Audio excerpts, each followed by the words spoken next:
성령학도여 대일본 제국의 성전을 위해 조선 청년들이 전쟁터에 나가 죽어야 한다. 학도들은 황국을 위하여 대동아 번성을 위하여 싸우겠다는 불타는 결의로 유전의 민을 거두도록 건전한 신체와 열렬한 순결의 결의로 매진하여 밀령 갱멸의 용사로서 황문이 된 참정신을 발휘하는 가운데 잘 살아주기 바란다이다. 대동아의 성전은 세계 역사의 개조이다. 바라건대 일본 국민으로서 충성과 조선남의 여기를 발휘하여 한 사람도 빠짐없이 출정이 나기를 바라는 바이다. 1919년 2월 28일 손병희 집으로 조심스럽게 모여들기 시작했다. 그들의 얼굴에는 긴장과 두려움으로 한 획 한 획 최남선이 초안을 작성하고 한용운이 공약 3장을 덧붙여 독립선언문을 완성하였다. 그러나 정연한 논리와 진취적 기계와 강건한 문장으로 처음과 끝이 완결된 이 기미 독립선언서의 초안 작성자였던 육당 최남선이 친일파의 족쇄를 벗어나지 못했다니 참 안타깝고 부끄러운 느낌이다.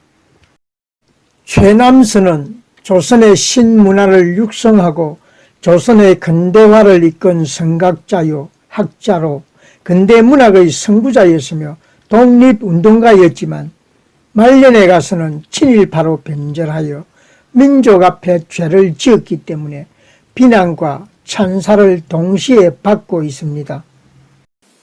당시 30세던 최남선이 체포된 것은 1919년 3월 3일 민족대표 33인에는 포함되지 않았지만 백업 요원으로 민족대표 48인에 포함되어 기미독립선언문을 기초한 죄로 체포되고 서대문 감옥 미결감에서 옥중 생활을 시작했지만 공소공판이 모두 끝나 징역 2년 6개월을 선고받고 경성감옥으로 넘어간 것은 이듬해인 1920년 9월의 일이었습니다. 그러나 가출옥으로 석방된 것은 약 7달 전인 1921년 10월입니다. 최남선은 1910년에서 21년까지 근대문학의 선구자로서 독립운동가다운 모습을 보였지만 친일 변전자가 된 것은 출소하고 나서부터였습니다.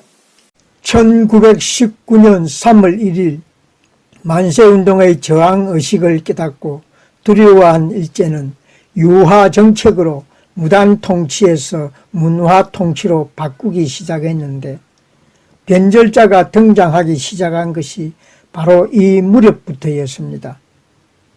1908년에 설립되었던 신문관은 1922년 7월에 문을 닫고 조선 총독 사이코 마코토의 정치 참모로 경성일보 사장이었던 아베 미처이에와 편지를 주고받으며 도움을 받아 친일적인 내용을 담은 주간지 동명을 발행합니다. 그러나 총독부의 간섭 같은 장애에 부딪혀 1923년 6월에 폐간됩니다.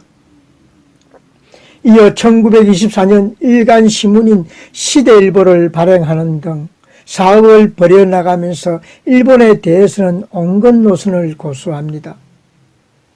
때로는 일제의 간섭을 받았지만 온건 노선 덕분에 큰 탄압을 받지 않았습니다. 그러나 결국 그는 일제가 조선 민족은 아직 열등하여 독립을 누릴 자격이 없다는 논리로 교모하게 깔아놓은 덫에 걸려 이른바 민족 개량주의로 빠져들고 만 것입니다. 일제는 침략과 대한제국의 식민지를 정당화하고 조선을 영구히 강점하기 위해 우리 민족의 역사를 조작하는 작업을 하는 조선총독부의 직할기관으로 조선사 편찬위원회를 만들었고 1925년에는 조선사 편수회로 확대 개편합니다. 늦게 배운 도둑질이 더 무섭다는 속담처럼 최남선은 돌연 1928년 역사 왜곡 기간인 조선사 편수에 촉탁이 되었고 같은 해 12월부터는 조선사 편수의 위원으로 관여했을 뿐만 아니라 1936년까지 실무자로서 직접 편찬 업무에 참여하면서 내선일체와 일제가 만든 터무니없는 일선동조론을 주장하는 등 친일파 변절자답게 친일 논설을 각종 신문에 기고하기도 하였습니다. 1935년 2월 조선총독부 임시역사교과용 도서조사위원회 위원을 지냈으며 한국과 일본 사이의 문화동원론을 주장하면서 일본 신도 보급에 참여합니다. 1936년에는 경성제대에서 신전개발에 관한 강연을 하였으며 1937년에는 조선사 편수위원으로서의 공로에 대한 일제의 포상으로 조선총독부 최고의 영예직인 중추원 참의로 임명됩니다. 중일전쟁 발발 후 1938년에는 만주로 건너가서 만주의 어용신문인 만몽일보사 고문직에 취임하기도 하였습니다. 1939년 5월에는 일본 관동군이 세운 괴뢰국 만주국의 건국대학 교수로 있으면서 1940년 10월 30일에 조직된 동남지구 특별공작후원회 본부의 고문도 맡았습니다. 그런데 이 단체는 일본 관동군의 방공, 선무공작 등을 지원한 간첩단체로서 독립군과 항일파치산을 상대로 한 귀순공작을 주 임무로 하고 있었습니다. 1941년 8월 흥하보국단 준비위원을 맡았고 같은 해 12월에는 조선임전보국단 발기인이 되었습니다. 최남선의 일생에서 치명적인 오점은 4년 7개월간의 만주 생활을 청산하고 건국대학 교수직을 그만두고 돌아온 뒤 조선인 대학생들을 일제 침략 전쟁에 몰아넣는 제1조선인 유학생의 학병 권유 사업에 참여한 일이었습니다. 육당은 1943년 11월 14일과 20일 이틀 동안 이광수와 함께 일본 동경 메이지대학 대강당에서 열린 학도 글기 대강연의 연사로 참여한 것입니다. 그는 과연 애국자였을까, 매국자였을까요? 3월 1일 기미독립선언서를 기초한 최남선이 아닌가? 그러던 그가 외놈에게 붙다니 이럴 수가 있는가? 최남석을 민족의 양심으로 알고 있던 당시의 지식인들조차도 한결같이 개탄하였습니다. 그러나 안타깝게도 한일 동조론과 지원병 권유 등 일제 말기의 협력 행위는 민족 지도자로서의 짐 선망과 권위를 떨어뜨린 옥에 튀었습니다. 1949년 1월 초부터 반민족 행위자 검거에 나선 반민특위는 2월에는 문학의 인사도 손을 대기 시작했습니다.